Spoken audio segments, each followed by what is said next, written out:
What's up, YouTube? This your boy Brandon. We here today with our very first YouTube video, and thank you guys for chiming in. So what I asked, if you like the information that you are hearing today on this video, go ahead and like, comment, and subscribe. Give me some honest feedback down in the comments. And also, if you want to hear more information about a particular subject, put it down in the comments, and then I'll be sure to do a video on that. Today, we're just going to talk about how to start a business, guys. More businesses have been started in the past 24 months than the past 20 years, guys, in America. So let's go ahead and talk about how to get this cleaning business started.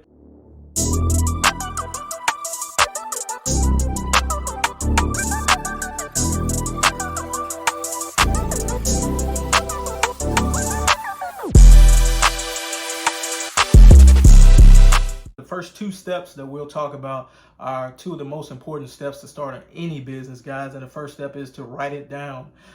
It doesn't have to be a very detailed plan or nothing fancy. I utilize the notes section of my iPhone for every idea that I have. I always joke around. I say I got $1 million in the notes section of my iPhone, which is probably true. Probably more than $1 million worth of information and ideas in the notes section of my iPhone. So that's very important. That's one of the most missed steps in business, is writing it down and getting the blueprint. I mean, there's no building on the face of this earth that was built without a blueprint, because it starts up here before it starts in the reality. The next thing is, after we get it written down, how we visualize and how we see our business, guys, we want to go ahead and execute. We want to follow the plan that we put in place and just start executing on it, guys. All right, so just write down your simple plan and then let's put it in motion, okay? All right, so now that we got those two very important steps out of the way, we want to start building out our company now. Now we have the idea in our head that we want to start a cleaning business, okay? So what we want to do is go ahead and get that company incorporated, okay? We want to be doing legal business here. We don't want to get caught up with Uncle Sam or anything like that. So we want to go ahead and legalize the company. You could typically do this at your Secretary of State, whatever state you live in. Go online to their website and find out a ton of information on how to do this. Okay, if you want me to do a separate video on how to incorporate your business in a little bit more detail, guys, let me know in the comments and I will do that for you. If you haven't decided if you typically want to start a cleaning business just yet, if you are just looking for business opportunities, I wouldn't recommend incorporating anything yet until you figure out if this is something that you want to do.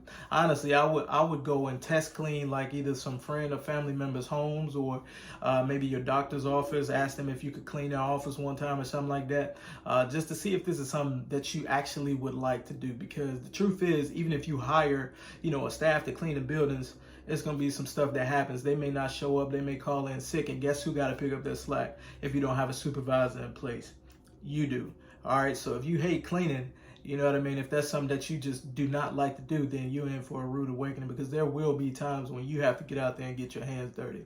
All right. So, but if this is something that in fact, this is what you want to do and you want to move forward, go ahead and get the incorporation. All right. So following the incorporation, guys, with your state, you want to go ahead and get your EIN number. Now, your EIN is like a social security number for your business.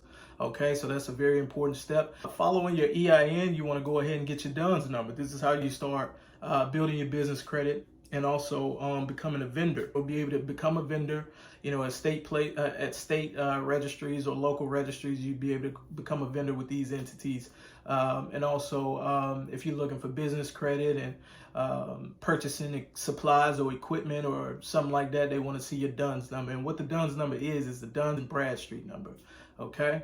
All right. So that's very important. You could get that as well. It doesn't take long. Your EIN, you could get that the same day. DUNS number, it take a little bit more time. I'm not sure, but less than 30 days or so. After you have your incorporation, you've got your name and all of that stuff set up. You got your EIN and your DUNS number.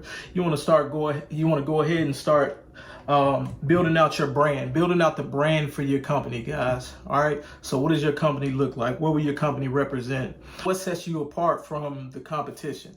Okay, this is a very important step, guys, because this is the identity, the whole identity of your company, guys. Okay, if you ever get the question of, okay, what makes you different from the cleaning company that I use currently? You know what I mean? So this will be a piece of that, okay, that you can, information that you can offer your customer in case you get a question like that. And also how you actually want to build out your company. All right, so this is something that you could also think about in that first step when you write down your plan, guys. Okay, so as you're building out your company's brand, imagine your company's logo on the side of a city bus or a bench or a billboard. You know, what do you want that to look like? Think big. You may have, $5 in your pocket today, but always think big, guys. And that's what's going to keep you, keep your wheels and your ideas churning, and you never know where you may end up, guys. So what do you want your business logo to represent? If you have any taglines, any taglines or any catchphrases that you want for your company, this is where you start to think about that. All right, your whole company's brand and image. Imagine your company on t-shirts. What does that logo look like on t-shirts or on the side of a company vehicle? All right, guys, so this is the fun and exciting part, guys. This is the best thing about starting a business because you can customize it, to the way you would like it to be. All right, if you have a job, you can't really do that. You also want to think about if you want to specialize in a certain area, okay? A successful business owner told me in the past, the riches are in the niches, all right? Riches are in the niches. So if you want to have a particular niche that you specialize in, whether it's office cleaning, medical center cleaning, there's people who do window washing and make 6 figures a year. Whatever it is, residential complexes, and just focus on move in, move out, cleaning, you know what I mean? So think about those type of things. Or if you just want to start out as being general until you figure that piece out, that's fine too, guys. But those are ideas that you always want to think about and write those ideas down. Okay, so at this point we've written it down, we've started to execute our plan. We got our incorporation with the state, we got our EIN and our DUNS number, we built out our brand. Now this next step is our marketing and sales. This is also the fun part, but there's a lot of grunt work in marketing and sales, guys. I was in corporate sales for 10 years at my job, guys. So this is one of my favorite things to do is sales. So we're gonna have a lot of fun talking about that. Don't spend a dime on any marketing or sales, guys, before you do this next step that I'm gonna tell you. Don't spend any money on ads. Don't do Google ads or Facebook ads or anything like that until you accomplish this first step, all right? This first step that you wanna follow for your marketing and sales plan is to tap into the network that you already have. Some of us, we are in organizations, we have a lot of friends. Look, when is the last time you checked how many friends you have on Facebook, guys? When is the last time you checked to see how many contacts you actually have in your cell phone? All right, I guarantee it's over 100 or 200 people, guys. So tap into the network that you already have before you spend a dime on any marketing, okay? Put up a post after you've got your branding and your logo and your website and all that good stuff. Put up a post, and I forgot that the website that does fall up under, our last step in building out our brand, okay? Put up a post on Facebook to all your friends, letting them know that you are open for business. You just started a new company, you're excited, you're looking for your first client. Hey, look, I'm coming to clean your house. Put your hours up there, or put a link to your website there, and also make sure you have a phone number, whether it's your personal cell phone number. I recommend getting a second number. That way you could separate, your business from your personal. All right, so tap into your network. If you are a part of a church, if you go to church and you're in groups at church, or that's a community right there that you could tap into. If you are a part of any fraternities or sororities, you tap into that network. Let them know that you are open for business and you need help. Hey, say, I need your help. I just started a company and I would love for you to share this information with everybody that you know. Any other organizations or groups, maybe you are a parent and you know other parents. Usually people with kids know other people with kids. Tell all of those people with kids that you're open for business, because one thing that people with kids, and I guarantee everybody will agree with this, people with kids need their house clean. Trust me, especially if you got toddlers like I do. I got two toddlers, two girl toddlers, 3 and 4 years old, guys. And I know for a fact we own a cleaning company, and sometimes we need to hire our own cleaning company. All right, so you could tap into that network, and you got customers already at your fingertips that you haven't even spent a dime on to get these customers, guys. All right, so that's one of the most important things with marketing right there. That's free marketing for you, free game. We'll talk about the difference between commercial cleanings and residential cleanings in another video, but don't buy your supplies until after you have received your first customer, guys. If you know for a fact you want to start out in residential and you don't really want to focus on commercial, go ahead and you could buy, supplies. I wouldn't recommend, going out spending hundreds of dollars, on supplies, because you may need other materials too. I would say just write down a plan and see exactly what you'll need, because you'll need, flyers. This falls under marketing too. If you want to pass out any flyers, I did that. I did flyers and business cards. I did go door to door, passing out my flyers and business cards for the company, and we did receive a lot of good feedback from that. So we'll talk about that type of marketing as well, the door to door and cold calling. We'll do another video specifically for that also. So yeah, you want to make sure you do that. Get your supplies. You could get any, if you could open up a Net 30 account somewhere and get supplies, and you may not have to pay for it right then and there. Hey, that's great. Uline, that's a good place to start out.